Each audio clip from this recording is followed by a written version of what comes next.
Hi there. This video is going to give you a quick tour of TestFox so that you know how to use it.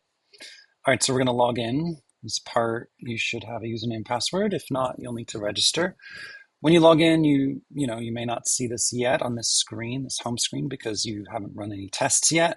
Let me go through things. So here you've got your project. So you're going to set up a different project for different clients' websites or different chatbots on the same website or different systems within that particular client. You're going to have categories, which you're going to use to group your test results by. Tags, if you want to tag things that you want to retest, or maybe you want to tag them as something you want to get back to later for some other reason, you can add tags here. Targets, this is the environment that you are testing here. It's a voice flow system. On each of these, you're going to set up your API key. I can't edit it because it's already been set up. And, so the actual targets need to be created if you don't have one. We have right now REST API is the more generic one. This would require you to know how to send a prompt to your system. We're sending messages to your system to test, then getting back an answer from your system.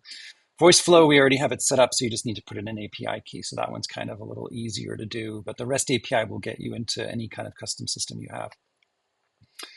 A runner is basically the same thing. Oh, no, sorry. The runner is the actual AI model. So here you're going to give it a name. You're going to select which platform you're going to use. You need to specify the name of the model. Look at their API documentation for that. That's pretty easy to do. And then the API URL, you could do a custom one, and then your API key is the most important so that it knows where to charge the transaction for the API call. Okay, so with that all set up, you can then go to a series of tests and you can create new tests here, for example, and you can write something down manually. So what we're doing is we're sending a message to your system, and then we're writing down here what we're expected to see as the answer. And you can give it a category, a priority, and then this is optional. This is for your own purposes if you wanted to give it a reference so that you know where the knowledge is coming from. You can reference that document so that if there's an issue with it, you can find out for your team where you need to go to change that. You can also do a website URL that you pop in, and then we're going to use a model to scrape and generate some tests.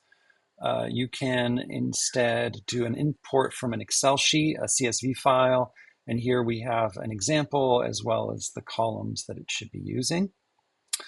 Now, I won't go further into that. You can also set up queries that you're doing that have multiple steps in them. So you can have multiple sequential exact queries where you want to say, hi, I have this problem, whatever the next thing is you want to write, and you write them all one after the other, and it's going to send them all. We're going to see responses, and then you can write here what you are expecting the responding side to say back to you based on the things you're saying.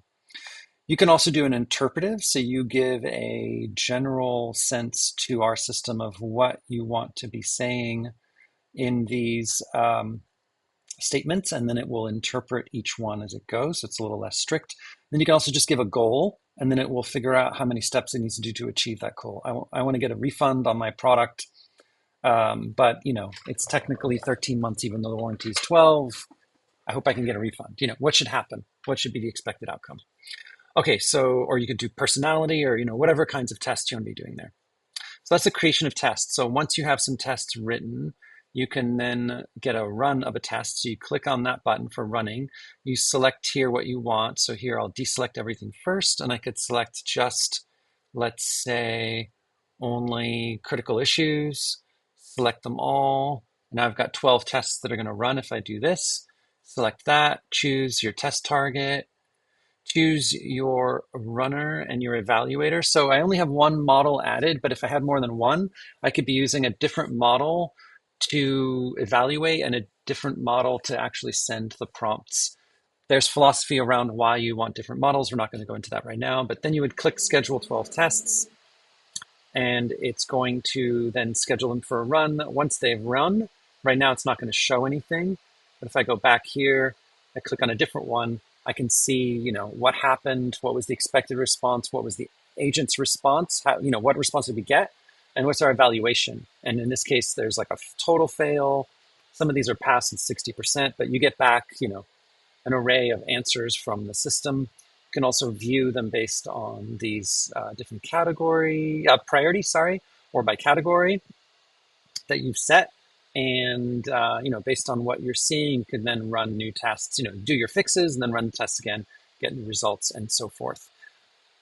I think that, a report, last thing I will show is, so here we can see, in this case, there was 40, 50 tests. We've been adding more and more tests.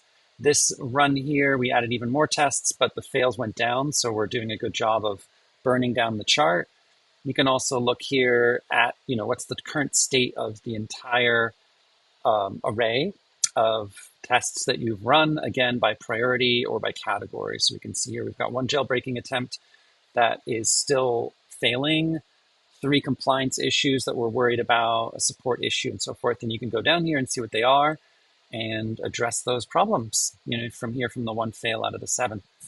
So that's it for this quick video. I can do another one that goes deeper into other things, but if you have questions, let me know.